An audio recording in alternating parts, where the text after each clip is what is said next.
درخت کی چھاؤں میں بیٹھا چراغ، صبح کی روشنی آہستہ آہستہ پھیل رہی تھی۔ ہوا ہلکی سی چل رہی تھی، درختوں کے پتے جیسے سرگوشیاں کر رہے ہوں۔ ایک بڑا سا پرانا درخت تھا جس کی گھنی شاخیں زمین پر چھاؤں بکھیر رہی تھی۔ اسی درخت کے نیچے ایک بزرگ بیٹھے تھے، چہرے پر سکون، آنکھوں میں نور اور ہاتھ میں تسبیح۔ اتنے میں ایک نوجوان آیا۔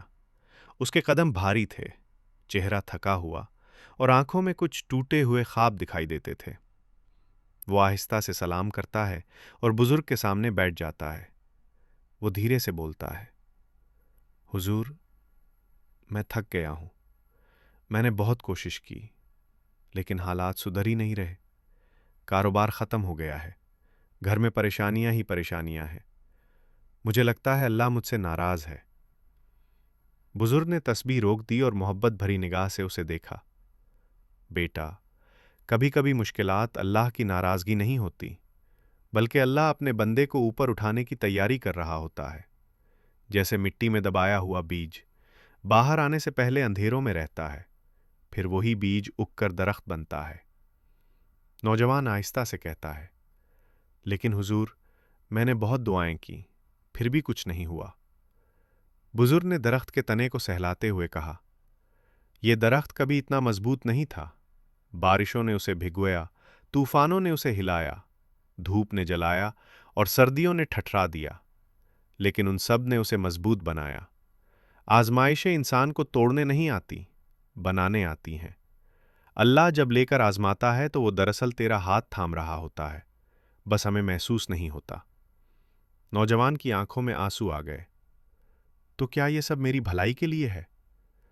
بزرگ نے نرمی سے جواب دیا، بیٹا، انسان جب صرف دنیا میں سہارا ڈھونڈتا تو وہ ٹوٹ جاتا ہے، اور جب اللہ میں سہارا ڈھونڈ لیتا ہے وہ سنبھل جاتا ہے۔ اللہ کبھی کسی بندے کو مشکل میں چھوڑتا نہیں، وہ صرف راستہ بدلتا ہے۔ پھر بزرگ نے ایک واقعہ سنایا۔ ایک شخص تھا، حالات بہت خراب ہو گئے تھے۔ ایک دن وہ روتا ہوا ایک فقیر کے پاس گیا اور کہنے لگا، میرے پاس کچھ نہیں بچا، میں کیا کروں؟ فقیر نے مسکرا کر کہا، جب کچھ نہیں بچتا تب اللہ سب بن کر سامنے آتا ہے۔ بندوں سے امید چھوڑ دے، رب سے مانگ، رب سے رو، رب پر چھوڑ دے، پھر دیکھ تیرا رزق کیسے تیرے پیچھے دوڑتا ہے۔ اس شخص نے اس رات دعا کی، لیکن شکایت نہیں کی، مانگا، اور چند ہی دن میں اللہ نے اس کی تقدیر بدل دی۔ بس اس نے اللہ کو اپنا واحد سہارا بنا لیا تھا۔ نوجوان نے دھیرے سے کہا، حضور، مجھے اندر سے ٹوٹا ہوا سا محسوس ہوتا ہے، سکون نہیں ملتا۔ بزرگ نے اس کا ہاتھ اپنے ہاتھ میں لیا، تو 3 چیزیں اپنا لے بیٹا، ذکر، شکر اور خیر۔ ذکر دل کو زندہ کرتا ہے، شکر رزق کو بڑھاتا ہے، اور خیر تقدیر بدل دیتی ہے۔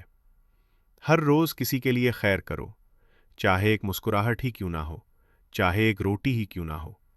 اللہ وہی واپس دیتا ہے جو بندہ بانٹتا ہے، لیکن کئی گنا بڑھا کر دیتا ہے۔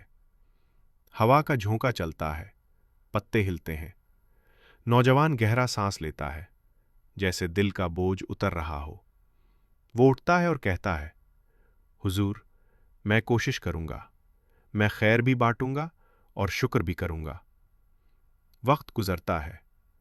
چند ہفتے بعد وہی نوجوان دوبارہ درخت کے نیچے آتا ہے، لیکن اس بار اس کے چہرے پر خوشی ہے، آنکھوں میں روشنی ہے۔ وہ خوشی سے کہتا ہے، حضور، اللہ نے میرا رزق کھول دیا ہے، مجھے نیا کام ملا ہے، گھر میں برکت بھی آ گئی ہے، اور جب سے میں نے خیر کرنا شروع کی، اللہ نے مجھے وہاں سے دیا جہاں سے میں نے کبھی سوچا بھی نہیں تھا۔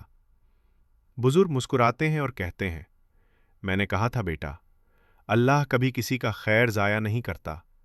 جب انسان شکوہ چھوڑ کر شکر کرتا ہے، اللہ اس کی تقدیر بدل دیتا ہے، اور جب انسان بندوں کے دروازے چھوڑ کر اللہ کا دروازہ پکڑ لیتا ہے، تو رب اس کے لیے وہ راستے کھول دیتا ہے جو اس نے خود بھی کبھی سوچے نہیں ہوتے۔